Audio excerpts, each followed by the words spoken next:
திமுக கூட்டணியில் காங்கிரஸ் கட்சிக்கு 41 தொகுதிகள் ஒதுக்கப்பட்டுள்ளன. இதற்கான ஒப்பந்தத்தில் திமுக தலைவர் கருணாநிதியும் காங்கிரஸ் மேலிட பொறுப்பாளர் குலாம் நபி ஆசாத்தும் கையெழுத்திட்டனர். சட்டப்பேரவைத் தேர்தலில் காங்கிரஸ் கட்சிக்கான தொகுதி பங்கீடு குறித்து திமுக தலைவர் கருணாநிதியை அவரின் கோபாலபுரம் இல்லத்தில் காங்கிரஸ் மேலிட பொறுப்பாளர் குலாம் நபி ஆசாத் இன்று காலை சந்தித்து பேச்சுவார்த்தை நடத்தினார்.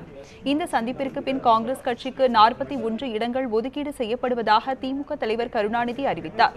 இதனையடுத்து தொகுதி பங்கீடு ஒப்பந்தத்தில் இரு தலைவர்களும் கையெழுத்திட்டனர். இச்சந்திப்பின் போது திமுக பொருளாளர் ஸ்டாலின், நாடாளுமன்ற உறுப்பினர் கனிமொழி, தமிழக காங்கிரஸ் கமிட்டி தலைவர் இளங்கோவன், மேலிட பொறுப்பாளர் முகுல் வாஸ்னிக் உள்ளிட்டோர் உடனிருந்தனர்.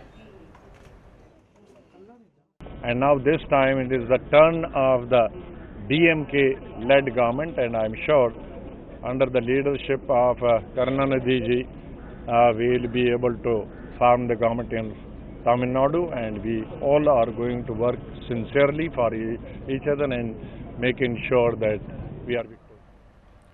தொகுதி பங்கீடு உடன்பாடு எட்டப்பட்டதை அடுத்து காங்கிரஸ் கட்சிக்கு ஒதுக்கப்படும் தொகுதிகள் குறித்து இன்று மாலை பேச்சுவார்த்தை தொடங்கும் என திமுக பொருளாளர் ஸ்டாலின் கூறினார்.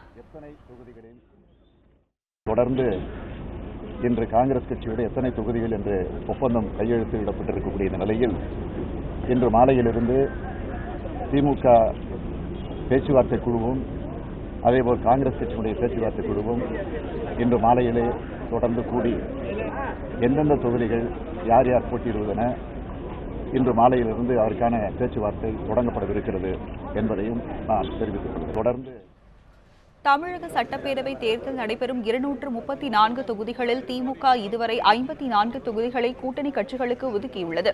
இந்திய யூனியன் முஸ்லீம் லீக், மனிதநேய மக்கள் கட்சிகளுக்கு தலா 5 தொகுதிகள் ஒதுக்கப்பட்டுள்ளன. விவசாய தொழிலாளர் கட்சி, சமூக சமத்துவ படை, பெருந்தலைவர் மக்கள் கட்சி ஆகிய கட்சிகளுக்கு தலா 1 தொகுதி ஒதுக்கப்பட்டுள்ளன.